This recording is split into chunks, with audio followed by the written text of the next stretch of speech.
네, 안녕하세요. 네, 저는 이화정입니다. 네. 자리에 앉을게요. 네.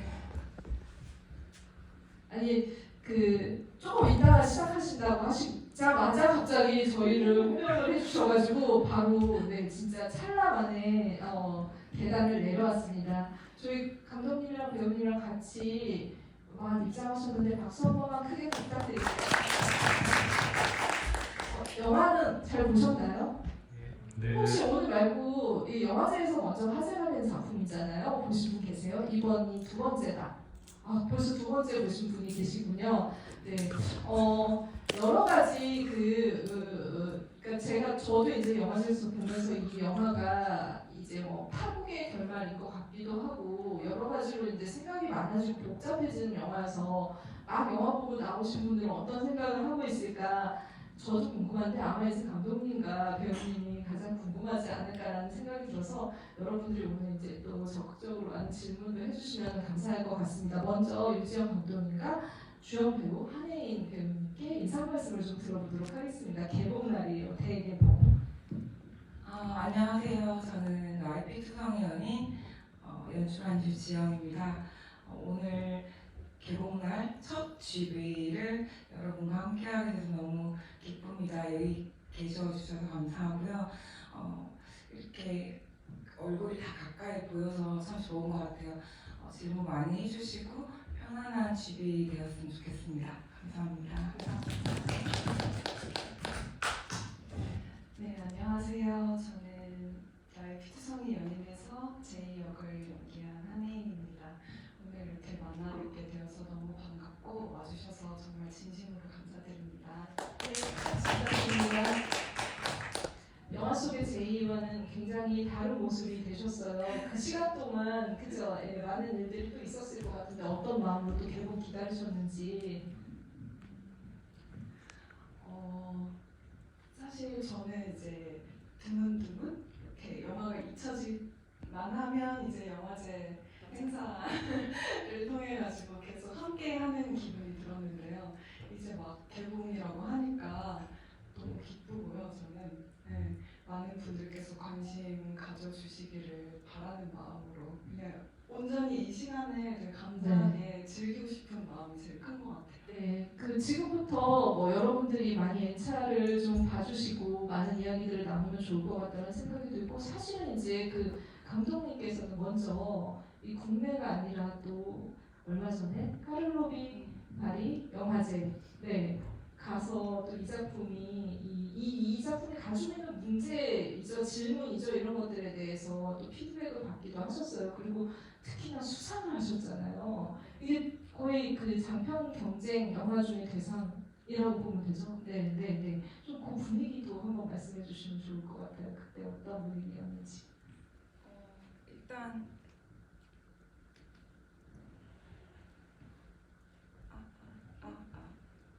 요걸로 먼저. 일단 먼 나라 체코였지만 관객분들의 어떤 영화에 대한 태도나 이런 것들이 크게 다르진 않았던 것 같고 궁금해하신 질문들의 어떤 양상은 조금씩 달랐는데 사회적인 이슈에 대한 관심이 좀 더 많으셨고 그리고 대부분은 한국에서 관객들이 궁금해하시는 것들의 의미들에 대한 질문이 거의 비슷했던 것 같고요. 그리고 기억에 남는 건 사실 진짜 뜻밖의 어떤 수상을 하게 되고 너무 즐거웠고 하지만 그 기간 동안 저희 한혜인 배우와 또 촬영 감독이신 김보라 촬영 감독이 함께 쭉 같이 있었거든요. 근데 그 기간이 아마 아주 오랫동안 못 잊을 만큼 너무 좋았었기 때문에 그런 좋은 선물을 이 영화 덕분에 제가 우리 배우와 스태프들과 누릴 수 있어서 너무 감사하다는 생각이 컸어요. 네. 원래 사실 이게 지금 마이크가 안 돼요. 네.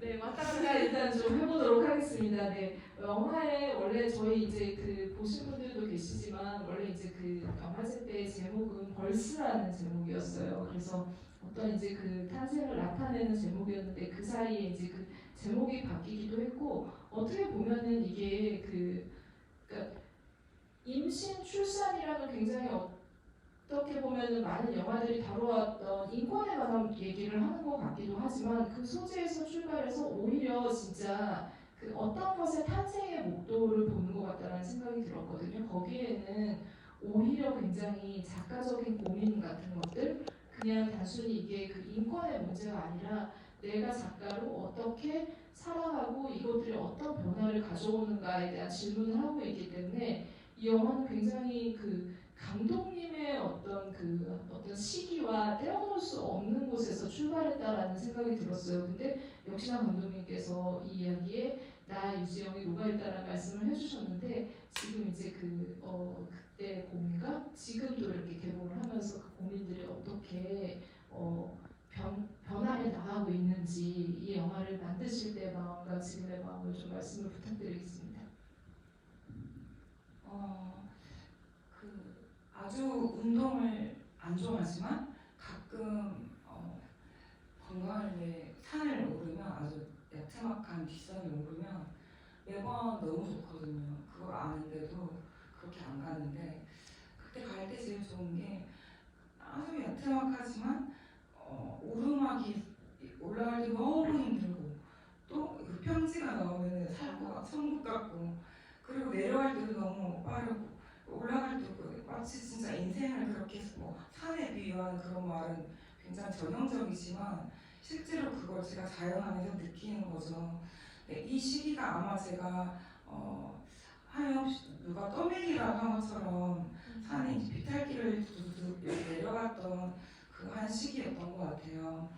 그래서 다시 올라오려고 무당히 애쓰기도 했었던 시기에 대해서 저는 아마 이미지화하는 그런 시기 때 어떤 심상을 가지고 이 영화 시나리오를 썼고 또 그 당시에 제가 가장 저에게 고민이었던 어떤 창작 또 누군가와 함께하는 삶 그리고 지켜내는 내야 할 많은 것들 그리고 그 중에서 가장 중요한 나 자신을 지키는 것 그런 것들에 대해서 고민이 많았고 그래서 당연히 스트레스도 많았고 그러다 보니 그 힘든 시기가 있었겠죠. 그래서 이 작품을 통해서 그걸 표현하지 않을 수 없었던 시기이기도 했던 것 같아요. 그래서 작품을 쓸 수밖에 없었고 또 세상에 나왔고 그리고 이제는 영화제 다니고 조금 시간이 지나서 개봉까지 이렇게 하고 이런 것들이 이제 평지를 조금 뚜벅뚜벅 걸어가는 느낌이 들어요. 땀도 조금 닦고 또 오르막이 있겠지만 이제는 조금 앞으로 내다볼 수 있는 여유, 평지 네. 가지고 걸어가는 것 같다는 생각이 듭니다. 네, 마이크가 새롭게 정리돼서 왔는데 감독님 목소리가 제 목소리보다 더 커지는 이런 굉장히 성능이 좋은 마이크가 왔네요. 네, 감독님께 다음에는 이 마이크를 드리도록 하겠습니다. 그러니까 어떻게 보면 이제 감독님의 전작을 좋아하시는 분들도 많으시고 또 지지하시는 분들도 많으실 텐데 저는 이제 그 수송못이 20대의 어떤 유지영을 반영을 한 뭔가 세상의 벽을 두드리는 그런 이제 그 외침이 들렸다면 오히려 이제 그 살아가면서 그 10년의 세월이 지나는 동안 열패감 같은 것들도 분명히 좀 많아졌다라는 생각이 들었어요. 감독님이 산에 올라가는 어떤 그런 모습을 비유를 해서 말씀을 해주시긴 하셨지만 그 사이 그런 창작자로 느끼는 독립영화라는 감독으로서의 그런 살기가 그렇게 팍팍했었나요? 약간 이런 생각도 들어요. 독립영화인으로서의 삶을 고민하는 적보다는 수성못의 어떤 에너지를 가지고 첫 장편 영화를 만들고 탄탄대로까지는 아니지만 이제 또 준비해서 영화를 만들 수 있겠다는 생각을 했었는데 그 텀이 길어지는 것들이 저 역시 이제 많은 영화인들이 겪는 뭐랄까 제작 지원이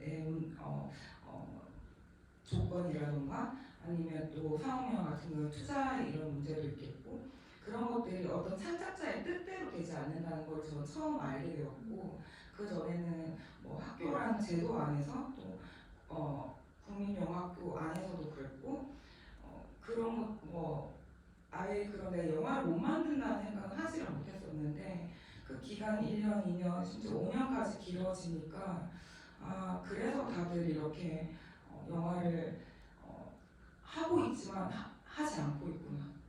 그 시간 동안 하고 있는데 분명히 뭔가를 쓰고 있고 노력하고 있는데 우리가 이렇게 스크린에서 보거나 할 수가 없다는 것을 깨달았던 시기였고 그게 현실이라는 게 딱히 슬프진 않았던 것 같아요. 그러니까 뭐 같이 의논해서 바뀔 수 있는 것도 아닌 것 같았고 포럼을 같은 걸 해봐도 뭐 정부를 향해서 막 제가 이런 공적인 자리 산다고 영향력이 있는 것 같지도 않고 저의 그래서 저는 그 자연스럽게 흘러가는 대로 한번 가보기로 했습니다.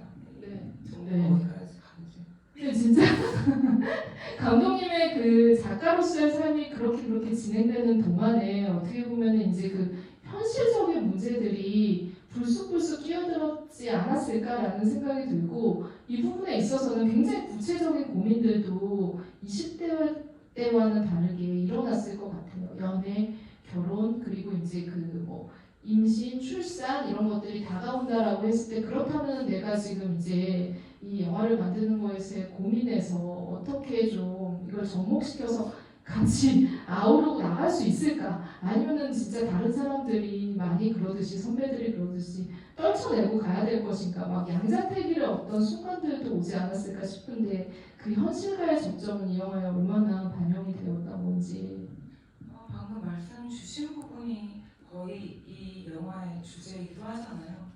저는 20대 때의 수성못에 나온 그 주인공처럼 화도 많고 엄청나게 열심히 살았고 그런 패기 넘치는 삶을 살았지만 뭔가 그래도 실패하는 게 인생인데 라는 걸 보여드리고 싶었던 거랑 또 달리 지금 그 30대 중반에 초중반에 저는 창작을 이제 단절된 상태에서 누군가랑 가볍게 첫 장편을 할 때처럼 막 시나리오를 쓰고 영화를 만들면서 연애도 하고 그것이 조금은 더 무게가 짐이 지워진 것 같았어요. 똑같이 영화를 만들지만 마치 사회에서 나에게 들려오는 유령 같은 목소리가 너 결혼 어떻게 할 거야? 언제 할 거야? 결혼을 하게 되면 이 일은 계속 할 거야? 아니 할 수는 있을 것 같아? 막 이런 얘기들이 막 주위를 맴도는 것 같았고 그것이 굉장히 저를 옥죄어왔고 또 이 영화에서 다 등장하지 꼭 필요한 소재로 제가 쓰지 않았지만 어떤 부분의 영화적 이야기를 위해 제가 거세한 거죠. 그 부분이 경제적인 어려움도 있었거든요. 근데 그런 것들까지 하면서 이 모든 것을 감당하면서 내가 과연 창작자로서 그리고 한 가정을 이루는 것이 실제로 가능한 일인가라고 진짜로 묻고 싶은 마음에 그렇게 접목이 너무나 자연스럽게 됐던 것 같아요. 네. 아마 이제 수성못을 보면 시험 준비를 하지만 잘 되지 않았지만 여전히 어떤 그 살인 사건이나 이런 걸 호기심을 가졌던 그 20대 청년이 어떤 방식으로 지금은 자기를 방어할 수밖에 없는지를 연속으로 보면은 굉장히 흥미로운 지점이 많이 생길 거라는 생각이 드는데 사실 이제 그 지금의 감독님이 가지고 있는 고민의 결정체를 캐릭터로 만들어낸 게 제이라는 캐릭터잖아요. 한혜인 배우님은 사실 이제 그 감독님 지금 말씀하신 부분들에 있어서 물론 직업은 다르고 이제 그 뭐 살아온 삶도 다르지만 비슷한 공통의 그런 이제 고민이나 질문 같은 것들이 분명히 자연인으로서는 있었을 것 같아요. 배우라는 직업을 떼어놓고서라도. 그래서 또 마찬가지로 제안을 받으셨을 때 좀 제이라는 인물에 대해서 그리고 이 영화에 대해서 어떤 생각이 제일 먼저 드셨는지. 네. 이게 엄청 크게 나옵니다. 아무래도 방금까지 이야기하셨던 부분들 모두가 지금 뭐 30대 그리고 조금 20대 분들까지도 모두 지금 살고 계신 청년들에게 모두 포함되는 문제인 것 같아요. 갈등이고 그리고 고민되는 지점들인 것 같은데 저 역시도 배우라는 일을 하고 있지만 어쨌든 프리랜서로서 경제적인 어떤 유지나 이런 부분에 있어서 어떻게 내가 삶을 어떻게 유지할 수 있을 것인가에 대한 기본적인 고민부터 시작을 해서 그리고 내가 지금 가고 싶은 길은 이렇게 있는데 그 길을 가기 위해서 정말 제이처럼 내가 결혼을 한다거나 혹은 임신을 하고 출산을 하게 된다면 이 일이 언제 이게 직급이 딱딱딱딱 이렇게 돼가지고 정해져 있는 게 아니다 보니까 이것을 계속 미루고 있는 제 자신을 발견하게 되더라고요. 근데 그런 공포심이 막 항상 있었는데 엄청 커지기 전에 만났던 작품이었던 것 같기는 해요. 그래서 그 부분에 대해서 어쨌든 굉장히 공감하는 바가 있었고 시나리오를 처음에 이제 받고 제안을 받았을 때 감독님께서 말씀해 주신 것처럼 뭔가 꼭 지금 하셔야만 하는 이야기처럼 느껴지는 거예요. 그 에너지가 글을 읽었을 때 느껴졌고 그래서 제가 이거를 함께 하게 됐을 때 이 영화가 영화로서 이제 만들어졌을 때 또 어떤 에너지로 과연 전달될 수 있을지에 대해서 굉장히 궁금했던 마음이 제일 컸던 것 같아요. 그래서 제가 함께 함으로써 이 작품의 보탬이 되고 싶다는 좀 그런 마음으로 많이 끌렸던 것 같아요. 네. 아마 이제 그 제이라는 인물을 어떻게 규정을 하고 어떤 형상으로 만들지가 굉장히 중요한 문제였던 것 같은데 수성모세 그 배우가 가진 약간은 이제 그 뭔가 이렇게 좀 밝은 이미지와는 완전히 상반된 캐릭터잖아요. 근데 그게 감독님한테 사실 필요했을 것 같다라는 생각은 드는데 이 부분에 있어서 사실 전무후무하게 주인공을 많이 감싸지 않았다라는 생각도 한편으로는 했어요. 어떻게 보면은 내가 그렇게 이기적이야 라고 말을 내뱉을 때 정말 관객들한테 그 앞에서 쭉 끌고 오는 이 캐릭터가 정말 이기적으로 보이게 만들어야 했었잖아요. 그렇다면 굉장히 동의를 구하기 힘든 캐릭터로 계속 나아가야 되는데 그 부분에 대해서 좀 수위 조절이나 이런 것도 고민이 있지 않으셨을까? 가장 어려웠던 부분인 것 같아요. 그렇게 이기적으로 살 수 있었고 있다고 제가 믿고 있다면 이 영화는 나올 수 없었을 것 같거든요. 이기적이면 안 돼? 나도 내 욕망을 중요시하면 안 돼? 하지만 사실 내 안에도 무의식적으로 어떤 환경적 요소나 어릴 때부터 사회적으로 길러져 온 어떤 영향들에 의해서 뭔가 왠지 내가 내 마음대로 하는 것이 내가 혼자 할 때는 괜찮지만 누군가와 함께 할 때는 그게 독단적으로 느껴지기도 하고 그래서 괜한 죄책감이 들기도 하고 그런 부분들이 제가 저만이 생각하는 게 아니라 한국 여성들이 가지고 있는 굉장한 어떤 극렬한 여성주의에 아주 이렇게 딱 몰두해 있고 그런 삶을 실천하는 분들이 아니고서야 대부분의 보편적인 여성들은 나도 그렇게 추출하고 싶은데 안 되는 그 자신을 또 탓하기도 한단 말이죠. 근데 저는 제이에게 그런 모습을 좀 보여주고 싶었고 그렇기 때문에 이기적이 만대라는 질문을 했을 때 건우의 어떤 그 의견도 확실해야 됐어요. 그러니까 너만 생각하니까 라는 그런 대답처럼 그렇게 되면 우리는 멈춰 설 수밖에 없거든요. 진짜 나 잘못했나? 내가 이기적인 잘못한 건가? 아니야. 하지만 이런 것들을 또 해 나가면서 겪어보고 그래서 그러다 보니 이제 저는 만약 제이를 뿐만 아니라 모든 인물들을 어떤 그들 각자의 이슈들이 있지만 제이라는 이기심 그리고 어떤 내가 집중해야 되는 내 자아 꿈 이런 것들을 조금은 제가 먼저 관객들보다 규정하거나 그것들을 먼저 앞서서 판단해서 인물을 관객분들에게 소개하고 싶지가 않았어요. 그래서 천천히 좀 풀어내려고 했던 것 같아요. 아마 배드 페미니스트라는 책이 있는데 딱 그 책이 아마 그런 것 같아요.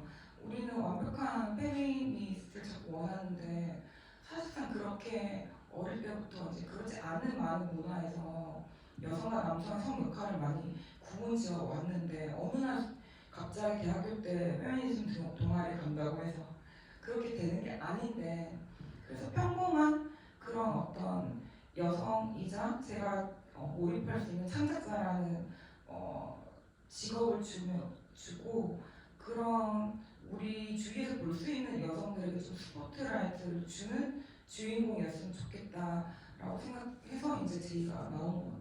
네, 그 진짜 그 감독님이 말씀하신 것처럼 제이는 좀 모든 그 당어벽 내지는 기댈 곳 이런 것들을 다 차단하고 남겨진 자기 이야기를 할 수 있는 캐릭터로 이제 만들어졌다라는 생각이 드는데 이게 배우한테는 굉장히 이런 역할을 만나는 게 희열일 수도 있는데 마찬가지로 톤을 잡기가 쉽지는 않았을 것 같거든요. 그 과정에서 이제 그 제이의 어떤 말투든지 행동이든지 이런 것들을 어떤 모습으로 좀 상상을 하면서 만들었고 감독님과 그 과정에서 어떤 이야기를 제일 많이 나누셨는지.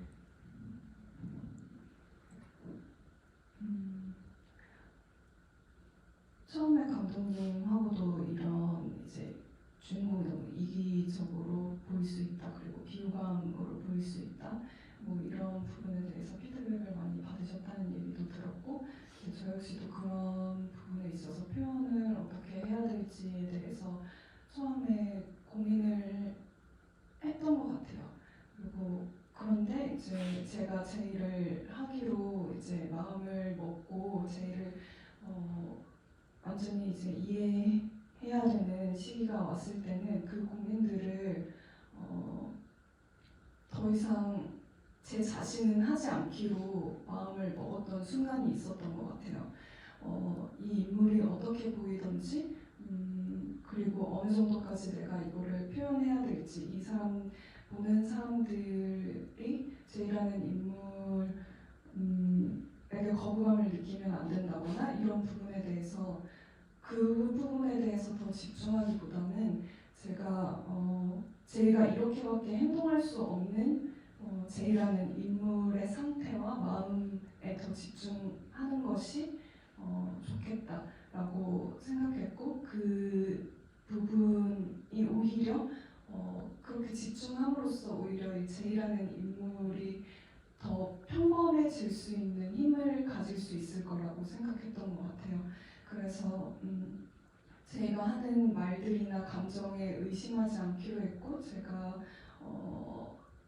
모든 말들이 제이로서 진심으로 발화되기를 굉장히 바라면서 그 지점을 가장 제가 연기하면서 제일 중요한 목표로 두고 연기를 했고, 그 부분에 어떻게 하면 더 이 인물을 잘 제가 조각해서 표현할 수 있을까라는 거를 이제 구상해 나갈 때 일단은 말씀해주신 목소리나 이런 부분에 있어서도 조금 완전 제가 지금 이렇게 편하게 말하는 톤보다는 좀 제이로서 할 수 있는 화술을 가져가 보자라고 좀 생각을 하면서 좀 작가님들 인터뷰도 많이 찾아보기도 했고,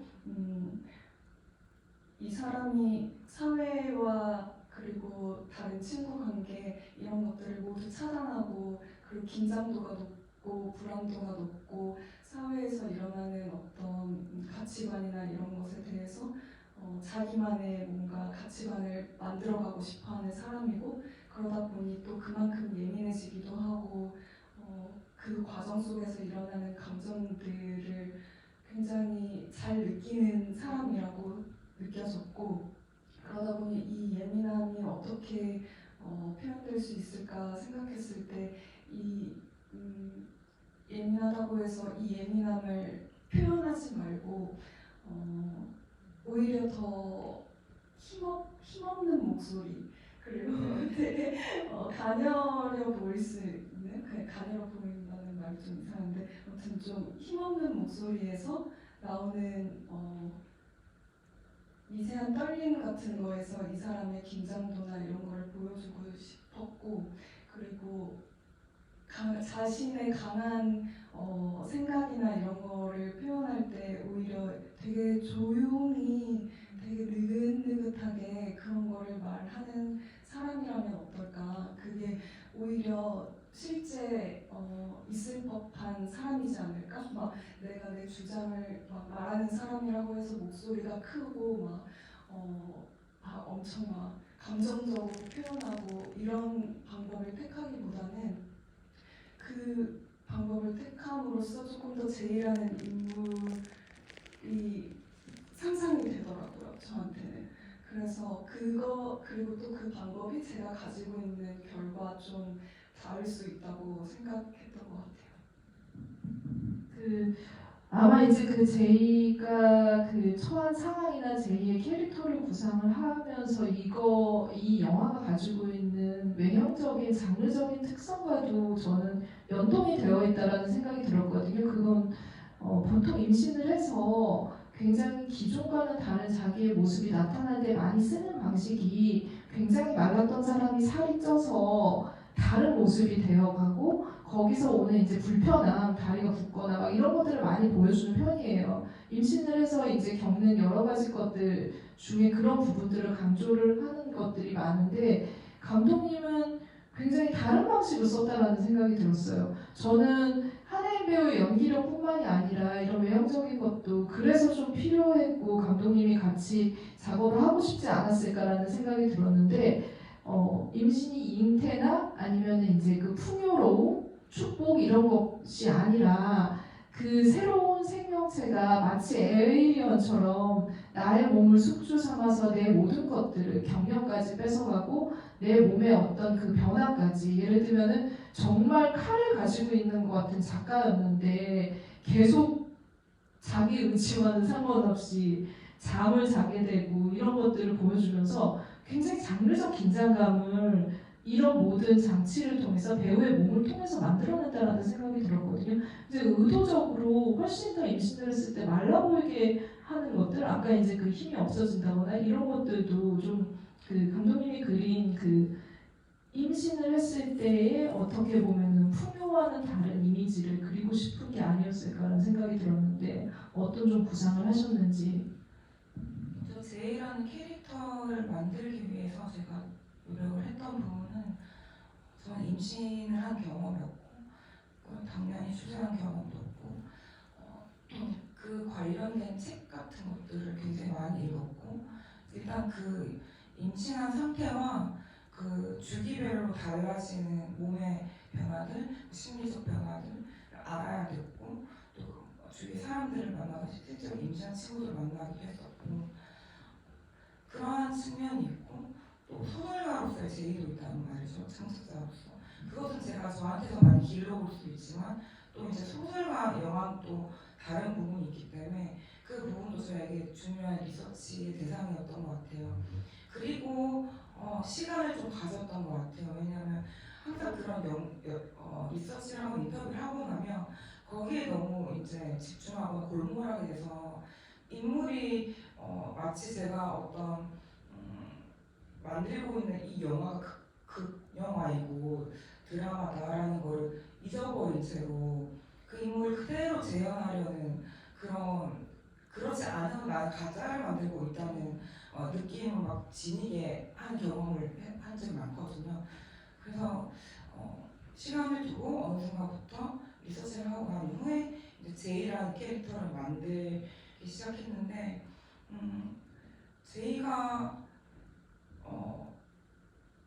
미디어에서 보여지는 축복받는 상무 자신도 너무 아이가 빨리 태어나서 보고 싶고 그 아이를 위해서 모든 것을 해줘도 아깝지 않은 아빠 엄마의 모습들을 했다면 제이가 살이 안 쪘을까요? 살이 쪘을 것 같거든요.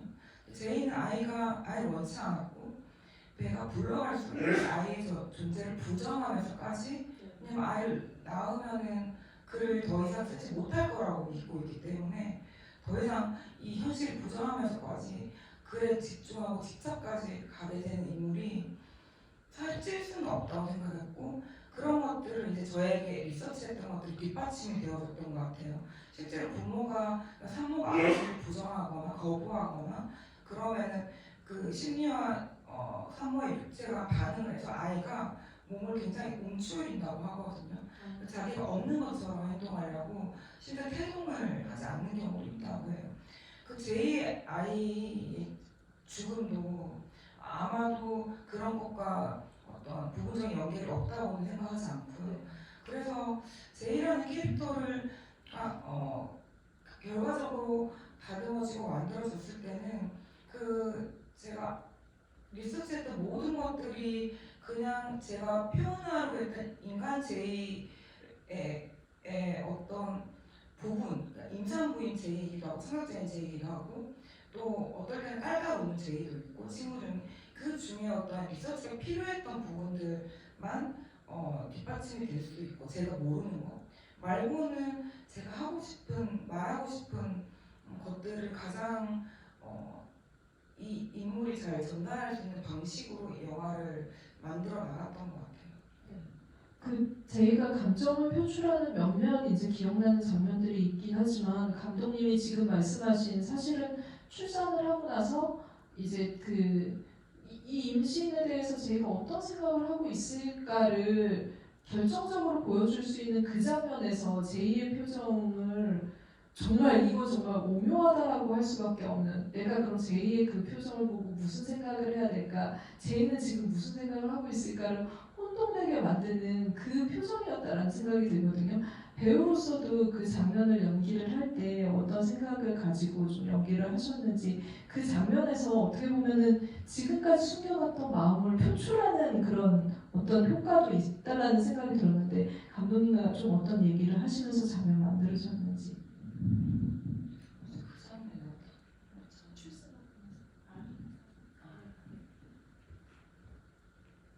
제일 어려운 장면이었던 것 같아요.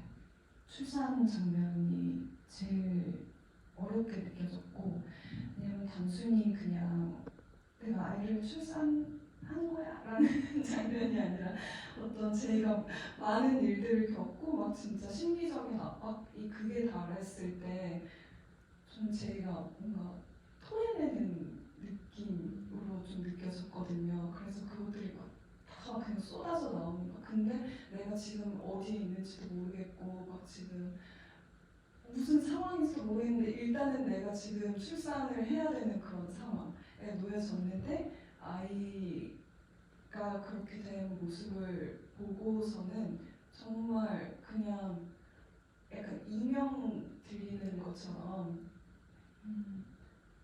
그 완전 힘이 다 빠졌을 텐데 정말 힘든 상황 그래서 땀을 뻘뻘 흘리면서 고통 속에서 아이를 낳았는데 정말 그거 감당할 수 없는 감정이었을 것 같아요. 그래서 그냥 보고 있는데 자기가 뭘 느끼는지도 모르겠는 분명히 보고 있고 느끼고 있고 감정은 분명히 존재하고 있을 텐데 제 자신은 그 감정이 무엇인지 모르겠는 감정이었을 것 같다라는 좀 생각을 했고 그래서 눈물이 나도 눈물이 흐르는지도 모르는 그런 좀 제 자체로는 좀 무감각한 좀 그런 좀 되게 혼란스러운데 굉장히 말하기 되게 어려운 약간 그런 감정이었던 것 같아요. 감독님이랑 출산 장면에 대해서 무슨 얘기를 나눴었죠?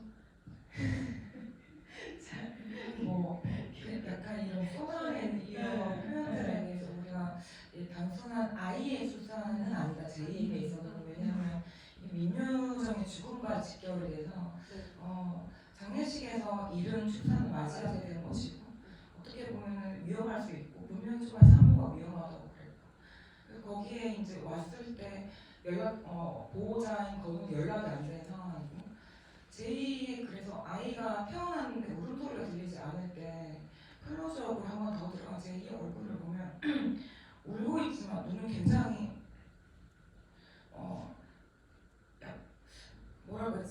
장면을 보면 굉장히 공포스러워 보여요. 그 모든 표정부터 그 상황에 있는 소리나 사운드나 이미지나 색감, 조명까지도 공포스러워 보이는 이 얼마나 낯선 이때까지 내가 그렇게 부정하려고 했지만 지금 이 순간은 내가 내 몸에 이걸 거스를 수 없고 그리고 아이가 나왔고 근데 이 아이는 울음소리가 없고 여기서 이 제이는 여기 어디고 그리고 내가 이 상황을 어떻게 받아들여야 되지에서 오는 정말 홀홀단신으로 아무도 의지할 수 없는 그런 느낌이길 저는 원했고 연출할 때는 그리고 그게 되게 제가 입장으로 몰입을 해서 이제 시나리오 쓸 때도 그렇고 해보면 굉장히 제이는 공포스럽겠다는 생각을 했던 것 같아요. 저는 이제 이 영화를 몇 차례 보면서 감독님이 말씀하신 것처럼 이 장르의 공포 이제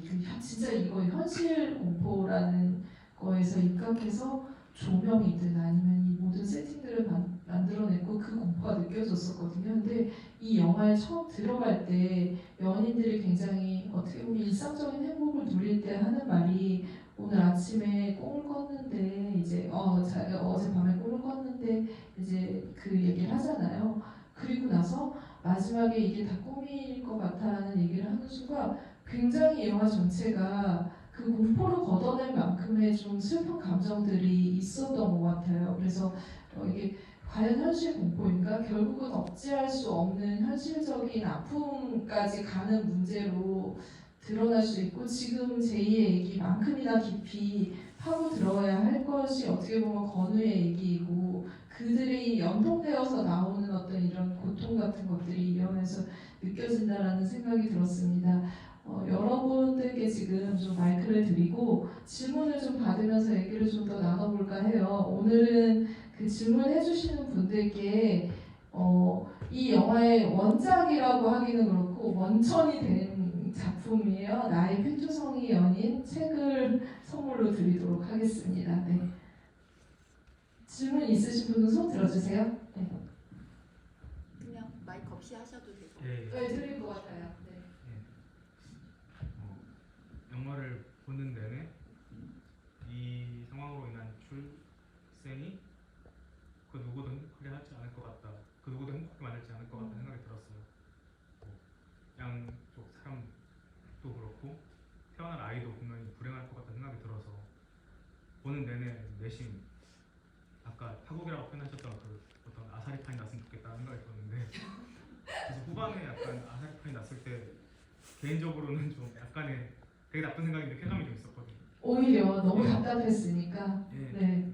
그래서 이제 아사리판이 나서 이렇게 끝나나 보다라고 생각하는 순간 이제 저 남편은 사회인으로서는 어떤 파국을 받게 된 거잖아요. 진정으로 감옥에 가게 되고 빨간줄이 붙게 되고 뭐 앞으로 사회에 다시 돌아와서도 좀 낙인이 찍혀 있겠죠. 그런데 이제 제이 같은 경우에는 어쨌든 직업인으로서는 다시 복귀를 했고 다시 정상 궤도로 돌아오는 것 같다는 생각이 좀 들었거든요. 물론 그런 일 겪고 나서 정상 이전 같을 수 없겠지만 이런 결론에 닿게 만든 그런 과정이 어떻게 됐는지 궁금해요. 네네. 감독님께서 우선 저희 영화에 어울리는 아주 격조 있는 아사리판. 네, 아주 좋은 좋은 표현 감사합니다. 표현을. 그 장면을 아마 교도소에서 대화 장면으로 설명드릴 수 있을 것 같아요. 이 관계의 키를 사실은 제이가 쥐고 있는 것 같고 마치 건우는 제이를 위해서 무엇이든지 다 해줄 것만 해줄 것 같고 그렇게 보이지만 사실은 제이가 이기적이면 안 되냐고 묻는 만큼 건우 역시도 아이를 낳겠다는 어떤 마음에 사실은 그 마음도 이기심이라고 저는 생각할 수 있다고 그렇죠. 생각해요. 네네. 네, 그런 각자의 어떤 이기심이자 어떤 욕망이 충돌했을 때 그것을 잘 풀어나가지 못했기 때문에 결국은 제가 극으로 만든 드라마에서는 그 교도소에서 서로가 서로를 마주보며 앉아있는 그 벽 앞에 있는 것이고 그때 이제 참 그 대사를 쓰기가 굉장히 어려웠거든요. 근데 그날 딱 현장에 가서 배우들을 보고 이제 바로 문자로 막 써서 보냈어요. 그날? 네. 네네. 바로 완전히 바꿔버린 거죠. 긴 대사를. 그게 딱 그 대사가 건우가 해야 되는 한 가지 대사가 제이는 어때? 있을만해라고 물었을 때 좋아 여기는 아무 일도 안 일어나 라는 대사는 있었어요. 시나리오에 반드시. 근데 그게 제이 건우를 대표하는 대사였고 그 이후로 이제 건우는 제가 관객들이 봤을 때 이 관계를 끝내는 건 건우였으면 좋겠다라는 게 먼저 있었고 전제가 그리고 그 끝냄으로 인해서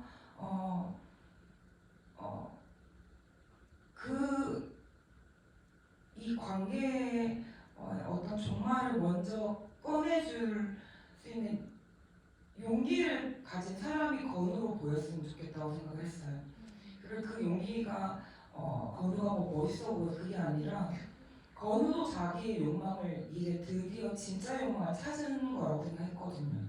계속 나는 나의 일상, 가정, 아이, 제이 이렇게 주변을 둘러싼 것들만 생각하고 살아온 남자인데 이 모든 것들이 지나고 나니 내가 진짜 원하는 것 내가 이렇게나 열심히 해보았는데 나는 할 때까지 한 것 같아. 그만하고 싶어 했을 때 나는 이제 여기 있어도 외롭고 슬프지 않을 거니 이제 앞으로 내가 원하는 걸 찾아 나갈 수 있을 것 같아라는 마음을 느끼게 해주고 싶어서 관객분들에게. 그래서 그때 오히려 제이가 더 당황을 하고 오히려 더 이 이별을 빨리 받아들이는 쪽은 겉으로 보이기에는 건우죠. 건우는 이 관계에 대해서 앞으로 그 관로안에 있는 많은 말들이 있지만 나는 그만하고 싶어에 담긴 말은 결국 너와 내가 앞으로 각자 걸어갈 그 길이 다르더라도 우리가 그것이 뭔지 이제는 알았으니 충실히 한번 걸어가보자. 그러니 됐다. 악몽에서 깨어났으면 됐다. 라는 그런 느낌을 주고 싶었던 것 같아요. 그럼에도 끊임없이 나오는 그 가로등에 대한 어떤 이 신고, 민원 접수와 이제 그것들을 고치려고 하는 끊임없이 그 건우의 어떤 이 건우가 가지고 있는 어떤 이제 본성, 성격 이런 것들을 나타내주는 것들 그리고 결국에는 그 성격이 이들의 관계를 만들어주는 어떤 역할을 했다라는 생각이 들거든요. 마지막에 그 가로등이 어쨌든 제이가 가는 길을 비춰주게 되잖아요. 근데 마지막 그 결론에 있어서 제이로서는 하나의 배우님은 어떻게 좀 생각을 하셨는지 저는 굉장히 다른 미래가 있을 수도 있겠다라고 그때 좀 안심했던 것 같기도 했었어요. 네. 제가 그 장면 연기할 때는 그냥 정말 이제 진짜 혼자가 됐구나라는 감정이 정말 컸던 것 같고 뒤늦게 내가 뒤를 돌아보니 내가 망친 것들 그리고 내가 집착했던 것들 그리고 실패한 것들 이런 것들이 그냥 뒤늦게 느껴지는 그리고 사랑하는 사람과의 관계에 있어서도 좀 제대로 소통하지 못했고 저 사람의 마음에서 일어나는 일을 내가 바라볼 여유도 없었고 그런 상태도 되지 못했고 이런 것들을 정말 뒤늦게 그냥 이렇게 되게 잔잔하게 이렇게 그게 물밀듯이 밀려오는 감정처럼 느껴졌던 것 같아요. 그래서 내가 할 수 있는 건 아무것도 없구나 라는 거를 받아들이게 되는 장면이라고 생각했고 하지만 그거를 받아들임으로써 다시 시작할 수 있는 또 제이만의 길을 갈 수 있는 장면이라고 생각했고 그랬던 것 같습니다. 질문을 조금 더 이어가 보도록 할게요. 질문 있으신 분은 손 들어주세요. 네. 맨 앞줄. 네. 제가 제가 이 영화를 6번째 오늘 보는 아, 두 번이 아니었군요. 아, 네네. 근데 보면 볼수록 제이에 대해서 이렇게 다독여주고 싶고 어깨 잘했다고 토닥여주고 싶은 마음이 드는 영화라서 저는 이게 사실 가볍게 보는 영화는 아니잖아요. 근데 자꾸 생각나고 다시 보게 되는 그런 마음이 드는 것 같습니다. 저는 질문은 감독님한테 여쭙고 싶은데요. 영화를 보면서 물론 제이가 주인공이지만 저는 그 미애라는 캐릭터에 되게 마음이 자꾸 가더라고요. 물론 뭐 건우라는 캐릭터를 살리기 위해서 뭐 그 만드신 캐릭터일 수도 있지만 미애라는 캐릭터를 볼 때마다 너무 아프거든요. 그 캐릭터를 구축하실 때 뭐 특별히 신경 쓰신 게 있는지 궁금하고, 건우가 그 파국을 맞을 때 뭐 여러 가지 뭐 방법이나 그런 것들이 있었을 텐데 지금 그 결론적으로 선택하신 것 그거에 대해서 궁금해요. 일단 이렇게 긴 러닝타임 영화를 6번이나 감독님 수성모 88분 아니었어요? 네, 네. 이번에는 한번 본격적으로 관객을 올가매겠다. 그런 것은 아니었지만 아무튼 그 보통 일이 아닌데 그래도 뭐 영화 좋으니까 그렇게 보셨다고 생각하고 감사드립니다. 진심으로 감사드리고요. 미애는 전형적인 어떻게 보면 MZ 세대 전형이었던 것 같아요. 그러니까 원장이 어떤 우리 예전에 386 세대의 어떤 네. 운동권 출신. 그런데 그 사람이 지금은 그때의 어떤 그런 정의로움과 올고름 같은 것들을 그러니까 지키는 것보다는 내 이득에 맞는 것들을 지키는 게 더 중요한 사람이 되었고 그 나이가 되었고 지켜야 될 것들이 생겼기 때문에 그런 원작 캐릭터와 거기에 뭔가 이 캐릭터에 뭐 맞선다고 하긴 그렇지만 이 건우라는 이 주인공을 생각했을 때 마치 건우의 어릴 적이 초보 사회생활할 때 원장. 미의 약간의 어떤 그런 버벅거리는 모습도 있고 잘 못한다고 원장이 일을 생각하잖아요. 네. 그래서 건우는 좀 도와줬을 것 같고 그리고 원장 역시 원장에게도 이제 건우 같은 시절이 있었을 거란 말이죠. 그러니까 그 세대만의 이 세대를 좀 보여주고 싶었던 것도 있었던 것 같아요. 그 안에서의 그래서 건우가 중간 지점에 있는 건우가 미애를 똑같이 이제 어떻게 보면 원작 이 파국이 아주 미세한 시작일 수도 있는데 미애를 배신하고 그 배신도 아마 저는 원장에게 그 방문을 두드려 들어갔을 때 미애를 꼬집었다기보다 조금 더 나은 방식으로 자기단에는 그죠. 올바른 방식으로 급여를 지급하고 미애 선생님을 더 지켜보는 게 어떻겠냐라는 얘기를 했겠지만 그것이 이제 세대가 저 윗세대에게는 어찌 되더러 네가 싫으면 네가 나가야지로 나왔고 그 중간에 있는 건우는 나도 지키고 그 사람도 지키고 이 학원에서의 원장도 기분 나쁘게 하고 싶지 않은 어떻게 보면 굉장히 애매한 위치에서 그 30대의 눈치를 봐야 되는 어떤 직장인들의 모습이나 그런 군상 같은 것들이 있는 것 같아요, 건우에게. 그래서 그런 모든 그 학원뿐만 아니라 제 쪽도 그렇고 모든 인물들 다 유기적으로 생각을 했어요. 그래서 뭐 원장의 대사가 하나 바뀌면 그때 미애의 대사도 바뀌고 그런 식으로 했기 때문에 미애의 인물도 아마 미애만 똑 떼놓고는 설명할 수 없어서 제가 이렇게 학원의 인물들을 설명한 것 같습니다. 네, 학원이 어떻게 보면은 이제 그 세대의 그 축소판 같은 그런 역할을 하고 있다라는 생각이 들고 그 안에서의 좀 판을 흔드는 그런 결론으로 감독 진짜 눈치 보지 않고 나온 것 같다는 생각이 들어요, 영화 안에서. 또 마지막 질문 하나 더 받아볼까요? 있으시다면? 네. 네.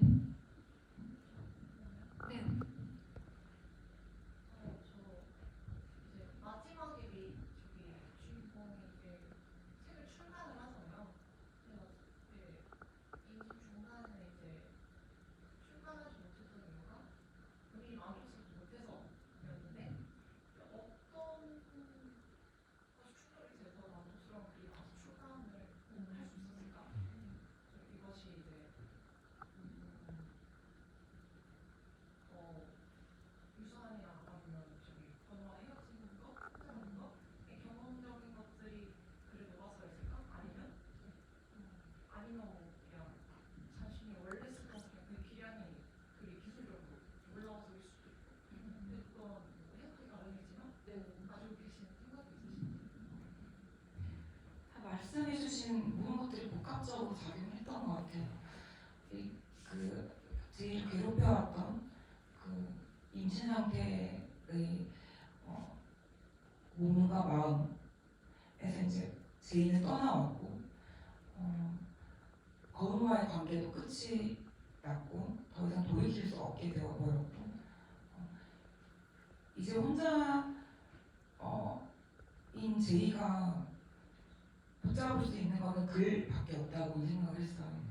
그러니까 처절하게 매달리고 이제까지 서툴고 뭔가 어리석고 잘못된 판단이었을 수도 있지만 그 순간순간 최선을 다하고 자신의 선택을 자꾸만 검열까지 해가면서 내가 이게 원한가 맞나 했던 그 두 인물들이 그 상황에서 이제 벗어났을 때 제이는 조금의 자유는 사실 느꼈을 것 같아요.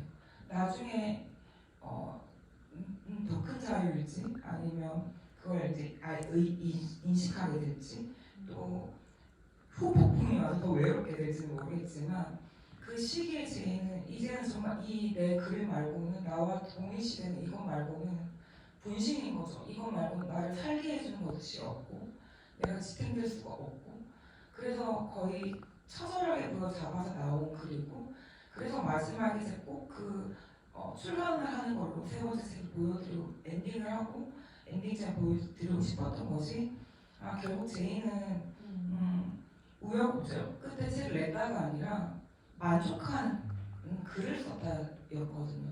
제이 그런 것이 표현되길 바랬고 그것이 이제 제이가 헤어지고 잘 됐네 라고 생각할 수도 있는데 쯤에 혼자 차를 몰고 가면서 뭔가 어디인가 도시와는 좀 먼 것 같은 어딘가로 멀어져 가면서 방도와 그곳이 책상 하나 달랑 있는 상문과 그리고 예전에 갖고 있던 블랙큐브는 이제 사라지고 거기에 이제 또다시 대면 혹은 대적하는 그 흰 모니터 앞에서 선 그 모습으로 끝내주고 싶었어요. 그렇게 글과 극복하고 겪어내기를 바라는 마음에서 그 책도 나왔을 거라고 생각했습니다. 질문이 더 없으시면 그럼 질문은 네 마지막으로 그러면 더 드리도록 하겠습니다. 세 번째 책 출간한 게 지금 생각해 보니까 열린 갈말로 영화 내용이 세 번째 책의 내용이 아니었을까? 그래서 뭐 악몽이라고 하셔서 다음 책의 제목이 아니요 세 번째 책 영어 제목하고 또 같으니까 그리고 악몽 같은 그 내용이라고 해서 작가의 제2의 다 세 번째 책 내용이 악몽과 이렇게 버무려지는 게 아니었을까? 또 엔딩도 글 쓰면서 끝나는 거예요. 네네. 또 열린 결말처럼 또 느껴요. 좀 의견 있습니다. 이게 그러니까 근데 저는 계속 이 파국이 어디서 출발했을까를 생각해 보면 사실 이 둘의 관계에 있어서는 욕망이 너무 다른 사람이 만나는 게 비극의 출발이었던 것 같아요. 근데 보통은 이제 그 다른 생각 가지고 있어도 서로 연인끼리 잘 맞아 들어가기도 하는데 처음부터 유명한 작가가 될 수 있잖아라고 하는 거에 나는 이런 사람이 아니야라고 했던 것들이 삐그덕 거리다가 결국에는 그 임신이라는 걸로 인해서 더 큰 균열로 갔던 것 같다는 그 개인적인 문제가 하나 있고 그리고 마지막으로 가면서 사실 이제 이거는 어쩔 수 없는 이제 그 구조적인 문제가 분명히 이 영화 안에서는 해결하지 못한 것들이 있다라는 생각을 하거든요. 그 부분이 만약에 이 영화 되게 좀 흥미로운 거는 이 영화 진짜 어떤 부분 무겁잖아요. 우리가 이거 어떻게 풀어야 되지? 라는 생각을 계속 엉킨 실타래처럼 이렇게 갑갑해하면서 보면서 나아가게 되는데 이거를 남자랑 여자를 바꾸면은 의외로 문제가 큰 문제가 발생하지 않아요. 사회적 구조 안에서는 그런 부분들도 굉장히 좀 기울어진 그 운동장 안에서 이것들을 어떻게 미치시켜서 우리가 한번 고민해 볼지에 대해서 이 부분에 대해서 굉장히 모든 것들이 집안이 흔들릴 정도로 고통을 받는 사람도 있다라는 것들에 대해서 좀 생각할 여지를 준다라는 생각이 드는 작품이었던 것 같아요. 네. 초반에 이 이야기를 써야겠다고 한 결심을 한 순간부터는 이제는 이건 제 일이 되는 거거든요. 시나리오 쓰는 거. 그때 생각했던 제이를 떠올리는 많은 것 중에 하나가 우리나라에서 이제 여성 창작자, 예술가를 그린 영화 많이 못 본 것 같고 외국의 어떤 영화들을 보면 남자 예술가들이 훨씬 많고 그리고 그들을 굉장히 뭐랄까 자유로운 히피 같은 용어로 그런 낭만화시키고 그리고 여성도 마찬가지로 그 예술의 어떤 창작적인 그런 거에서 어느 선 도덕이든 윤리든 그 선을 넘어서까지 작품만 좋으면 인정이 되는 그 미치광이 모습들을 보여주는 데만 굉장히 많은 할애를 했다면 저는 이 영화를 통해서 그런 예술가의 얘기를 하고자 한 것이 아니었기 때문에 그 말씀하신 것처럼 제가 남자를 주인공으로 했다면 저 역시 이런 영화를 만들지 않았거나 아마 그런 영화로 갔을 것 같아요. 마치 뭐랄까 그 조커라는 영화처럼 그러니까 주인공 인물을 확 내세워서 미치광이 남자. 근데 이거 바꾸면 성립이 안 되는 거잖아요. 그럼 그 말은 절대 바뀔 수 없는 뭔가가 있어야 된다는 것 같고 거기서 제가 의도하지 않아도 이 여성인지가 갖고 있는 사회적 외압은 당연했던 것 같아요. 근데 이 문제는 결국에는 여성밖에 그러니까 남성이 고민해주기 좀 힘든 부분이기도 하고 만들어지지 않았던 거라는 생각이 많이 드는 건 사실 해프닝이라는 영화도 임신에 관해서 이제 그 공포를 그리고 현실적인 공포를 그리고 있는데 그게 아니 에르노 작가의 자전적인 이야기에서 출발을 해요. 어떻게 보면 이제 그 부분에 더 현실적인 공포가 있는 사람들이 이거를 끄집어낼 수밖에 없다라는 생각이 들기도 하고 그래서 감독님이 이제 소설이 아니지만 영화를 하면서 느낀 이런 그런 현실적인 부분들이 있기 때문에 우리가 이거에 대해서 파국으로 가든 어쨌든 더 와닿는 얘기로 자꾸 생각하게 되지 않을까라는 생각이 듭니다.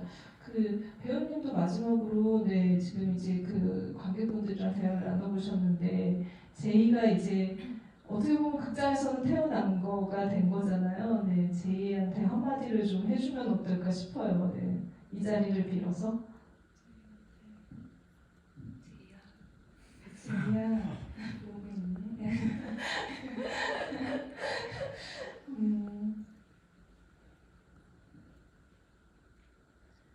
혼자가 되라. 기꺼이 혼자가 되라. 라는 말을 해주고 싶네요. 약간 유튜브에 알고리즘 뜨면 흑사모니상 이렇게 있고 자기 전에는 혼자가 되라 쭉 이렇게 1시간 동안 그러고 썸네일 저는 그럴 자신이 아직 인간으로서 없기 때문에 제이라면 해낼 수 있지 않을까. 그 제이가 혼자 되려면 사회가 도와줘야 된다니까요. 그러니까 엄마 임신한 여성 혼자 안 둔다니까요. 계속 커피 마셔도 괜찮아? 장례식장에 와도 괜찮아? 고기 먹어야 되는 거 아니야? 계속 간섭하잖아요. 그러니까 남자들이 군대 갔을 때도 너무 힘들다 이런 얘기 하는데 마찬가지로 어떻게 보면은 이제 너무 힘든 상황이 되는 거죠. 모든 것들을 속박하는 어떤 구속의 상태가 되는 거니까 그런 생각이 많이 들고 그 갑갑함을 충분히 이용하는 긴 러닝타임으로 여러분들이 느끼셔야 된다는 생각이 들어서 이번에 파격적으로 감독님이 데뷔작에 이어서 두 번째 작품 만들면서 러닝타임도 이렇게 압박할 수밖에 없지 않았나라는 생각을 하게 됩니다. 그래서 오늘 영화 개봉을 했는데 여러분들이 좀 이 영화가 어떻게 자라나갈지 극장에서 좀 응원해주는 마음으로 많이 입소문도 내주시고 또 진짜 더 고민해보고 싶으신 분들은 N차 관람도 해주시면 너무 감사할 것 같습니다. 마지막으로 인사 한마디씩만 할까요? 네. 먼저 첫 이렇게 개봉 GV에 남성분들이 많이 보여서 너무 반가워요. 이 영화에. 그리고 커플이신지 아닌지 잘 모르지만 함께 이렇게 여성 남성 같이 앉아 저희를 바라봐 주신 이런 모습들도 참 따뜻하고요. 어제 제가 영화를 자기 전에 다시 한번 봤어요. 집에서 큰 모니터로. 저한테 물론 영화제를 통해서 이제는 개봉부터 실전인데 영화제를 통해서 만난 관객분들이 두 번 봤어요 이런 이야기를 굉장히 많이 들었거든요. 내가 그때만 감사합니다 했는데 문득 그 생각이 드는 거예요. 이 긴 영화를 왜 두 번을 봤을까? 그리고 좋은 이유가 뭘까 했을 때 이 영화를 다 보고 나서 다시 한번 조금 시간 있다가 보면 그 앞에 보였던 이 두 사람들의 모습들이 너무 안쓰럽고 애처롭기도 하면서 무엇이 이들 이렇게까지 몰고 갔나를 자꾸 생각하게 되는 것 같아요. 그래서이지 않을까라는 생각이 들면서 뭐 여러분 바다가 애처하면서 이런 홍보장이 아니고 그건 제가 할게요. 그런 게 아니라 처음 그냥 이 영화를 보시고 뭔가 기분이 불쾌하거나 찝찝하거나 괴로웠거나 갑갑했다면 그걸로 끝이면 그만인데 계속 생각이 난다면 한 번 더 봐주시면 좋을 것 같아요. 그러면 제가 여러분한테 관객분들한테 진짜 하고 싶었던 목소리가 좀 더 가다할 것 같습니다. 오늘 와주셔서 감사합니다. 네, 큰 박수 부탁드리겠습니다. 네, 오늘 와주셔서 정말 진심으로 감사드리고요. 이렇게 늦은 시간까지 함께 해주셔서 너무 감사드립니다. 이 영화가 주는 묵직한 힘을 저는 개인적으로 믿고 있는데요. 그 누군가에게는 굉장한 불편감을 줄 수도 있겠지만 그래도 어떤 식으로든 보시는 분들에게 뭔가 내면의 좀 미동 같은 거, 파동이라고 해야 되나? 조금의 움직임을 줄 수 있을 거라고 생각합니다. 그 힘을 만약에 느껴주셨다면 좀 주변에도 많이 얘기해 주시고 응원해 주시면 너무너무 감사하겠습니다. 이렇게 와주신 것만으로도 저에게 너무 큰 응원이 됐습니다. 감사합니다. 굉장히 제이처럼 조곤조곤 할 말 다 하시죠. 네, 그 홍보도 해달라는 말씀까지 배우님은 해주셨습니다. 여러분 너무 늦은 시간까지 같이 이렇게 이야기 나눠주셔서 감사하다는 말씀 드리면서 그러면은 저희 토크는 여기서 마치도록 하겠습니다. 감사합니다. 조심히 들어가세요. 네.